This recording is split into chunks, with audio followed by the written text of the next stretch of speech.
दोस्तों, आज 29 मई world digestion health दिवस है, जिसको हम विश्व पाचन स्वास्थ्य दिवस के नाम से भी जानते हैं।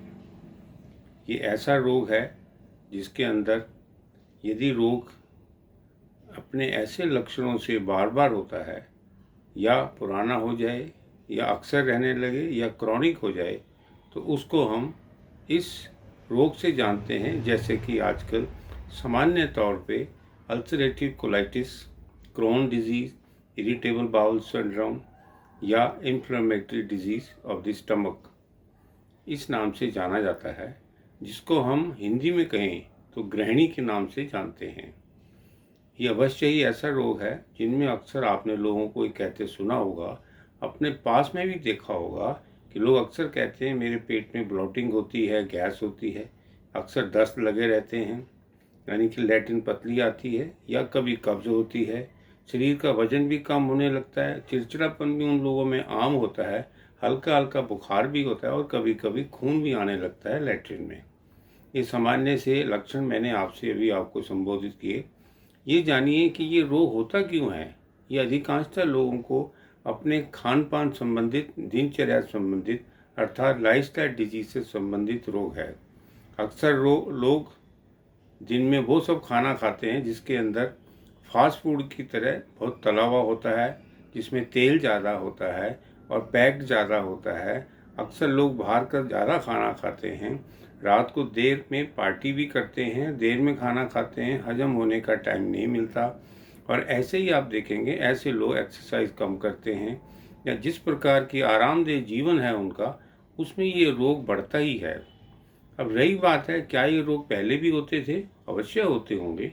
अक्सर लोग जब गर्म चीज़ें ज़्यादा खाते थे, जिस प्रकार का आजकल खान पान है, जैसा मैंने आपको अभी संबोधित किया कि गर्म चीज़ें खासकर जैसे चाय है, कॉफ़ी है, या अल्कोहल है, शराब है, सिगरेट का पीना है, तनावग्रस्त जीवन है, ऐसे ही जब हम बाहर का खाना ज़्यादातर खाते हैं, चाहे पार्टी में हो, किसी शादी में हो, घर का कम खाते हैं, तो ऐसे शरीर के अंदर जो गर्मी ज़्यादा हो जाती है, तो इस प्रकार का गृहिणी का रोग होना स्वाभाविक है।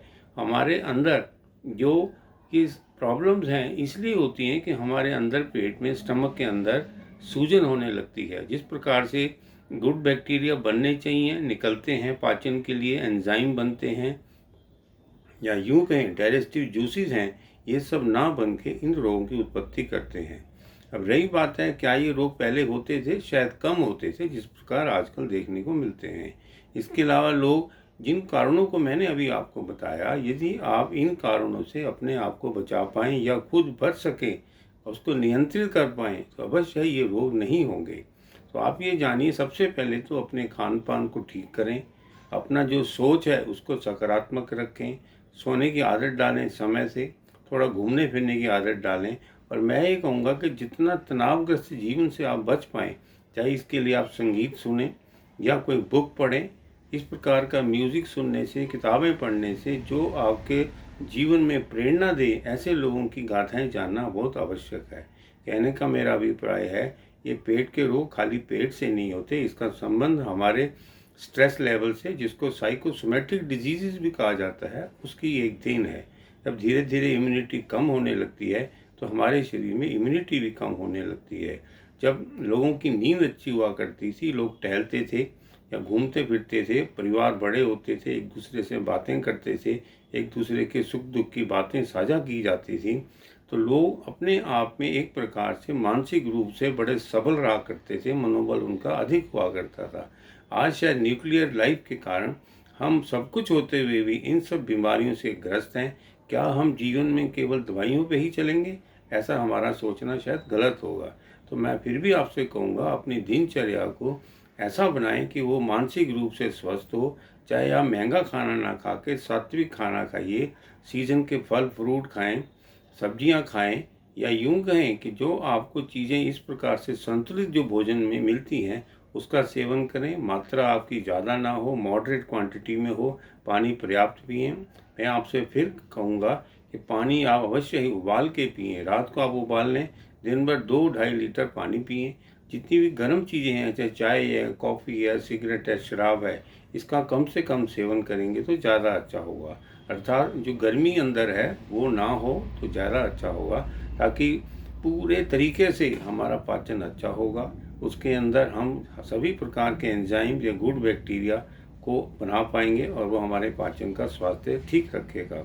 फिर मैं आपसे कहूँगा, यदि हम तक्र यानी कि जिसको हम लस्सी कहते हैं या मट्ठा कहते हैं, इसका अधिक लोग सेवन करते थे। मट्ठे के बारे में एक कहावत है कि मट्ठा पीने वाला व्यक्ति कभी भी उन रोगों से दोबारा पीड़ित नहीं होता, दोबारा से उसको रोग नहीं होते। जिस प्रकार से क्रॉनिक डिजीज, पेट से संबंधित, मैंने आज आपको इस पर चर्चा की है। तो आप ये देखें कि दही का सेवन करें, उसमें पर्याप्त रूप में गुड बैक्टीरिया होते हैं, लैक्टोबैसिलस होते हैं।